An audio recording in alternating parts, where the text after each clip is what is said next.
EMS TV के सभी दर्शकों को सनत जैन का सादर नमस्कार।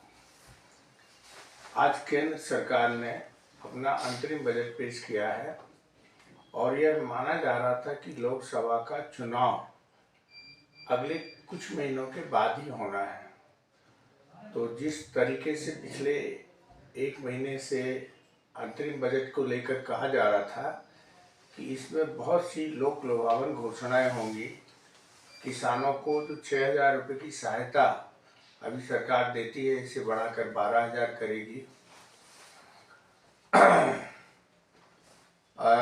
महिलाओं को 1,000 रुपये प्रति माह देने की घोषणा हो सकती है। कुछ इसी तरीके से किसानों को आशा थी कि इस बार सरकार समर्थन मूल्य के रेट कुछ बढ़ाएगी। मध्यम श्रेणी के जो आयकर दाता हैं उन्हें ये विश्वास था कि सरकार कोई ना कोई छूट इस बजट में जरूर देगी, पिछले कई बजट से नहीं मिल रही थी। और सभी की आशाएं लगी हुई थी कि सरकार खास तौर से डीजल, पेट्रोल और रसोई गैस के दामों को कम करने की घोषणा कर सकती है।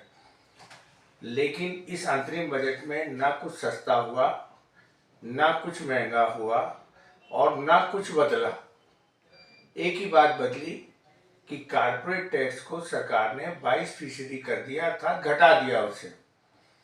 तो कारपोरेट के अलावा और किसी को कोई सुविधा इस अंतरिम बजट में नहीं मिली।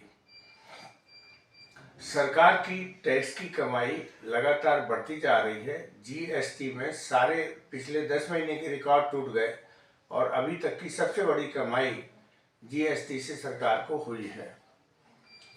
सरकार का प्रत्यक्ष कर भी लगातार बढ़ता चला जा रहा है और टैक्स की कमाई लगातार बढ़ने के बाद भी यदि महंगाई और बेरोजगारी से लोग त्रस्त हैं, लगातार महंगाई बढ़ रही है, बेरोजगारी है, 80 करोड़ लोगों को सरकार मुफ्त में अनाज देने के लिए बाध्य है।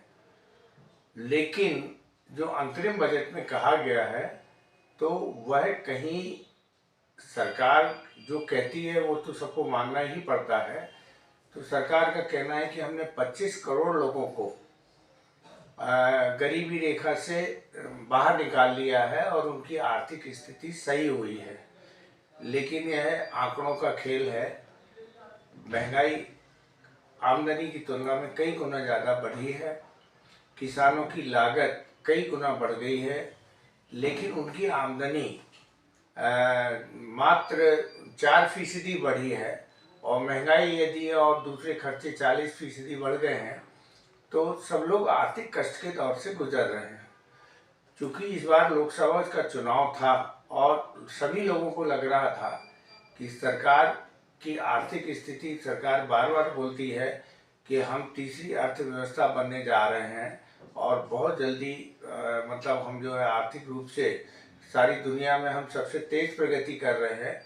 तो वह मतदाताओं को आशा थी कि इस अंतरिम बजट में सरकार कुछ न कुछ, लोकसभा चुनाव भी हैं उसको दृष्टिगत रखते हुए कुछ न कुछ राहत देगी। लेकिन इस बार ये राहत नहीं मिली। टैक्स का बहुत वित्त मंत्री जी ने बार बार उल्लेख किया, टैक्स की जो आय बढ़ी है उसका उल्लेख किया और उन्होंने 10 साल में जो काम किए जाने हैं और 2047 तक भारत विकसित राष्ट्र बन जाएगा, इसके सपने जरूर अपने 58 मिनट के बजट भाषण में जरूर उन्होंने सुनाए। लेकिन ऐसा नीरस बजट लोगों का कहना है कि इसके पहले कभी नहीं देखा। शेयर बाजार भी बजट को लेकर शुरुआत जब उसकी खुला था शेयर बाजार तो हर एक निशान पे कारोबार कर रहा था, लेकिन जैसे ही ये बजट हुआ उसके बाद शेयर बाजार में भी जो हलचल थी वो नकारात्मक दिशा की ओर बढ़ चली। बहरहाल जो कहा जा सकता है कि बजट को लेकर जो आम आदमी ने सपने देखे थे वह सपने आम आदमी के आज के अंतरिम बजट से टूट गए हैं। और ये जो स्थितियां दिखने में आ रही कि सरकार जो बोलती है और वास्तविकता में वो दिखता नहीं है। तो इसको लेके कहीं ना कहीं आदमियों के मन में अब ये होने लगा है कि जब लोकसभा का चुनाव है और इस समय सरकार को मतलब थोड़ी सी राहत देनी चाहिए थी, और यदि लोकसभा चुनाव के पूर्व भी सरकार राहत आम लोगों को नहीं दे पा रही है, तो निश्चित रूप से लोगों का ध्यान अब कहीं ना कहीं इस बात पे भी जा रहा है कि देश की आर्थिक स्थिति जैसी बताई जा रही है वैसी है नहीं। कहीं ना कहीं सरकार कष्ट में है और आर्थिक संकट देश का बढ़ता चला जा रहा है।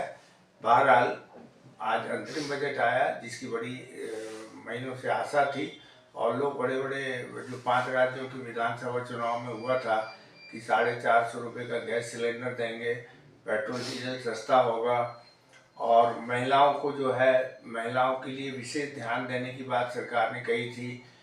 मध्य प्रदेश जैसे राज्यों में या यहाँ पर राजस्थान में महिलाओं के लिए 1000 रुपये महीना देने की घोषणा हुई थी। तो ये सब माना जा रहा था कि केंद्रीय बजट का ये हिस्सा बनेंगे, लेकिन नहीं बने। आयुष्मान योजना में भी जो इलाज की व्यवस्था थी उसमें भी कोई परिवर्तन नहीं हुआ। तो कुल मिला के निराशा का बजट रहा, लेकिन सरकार ने सपने दिखाने में कोई कोर कसर नहीं छोड़ी। तो अब आज चर्चाओं में मतदाता मतलब आम आदमी ये भी कहने लगा सपने तो सरकार ने बहुत दिखाए, लेकिन कैसे हम अपना गुजारा कर पाएंगे यह सोचना पड़ेगा। नमस्कार।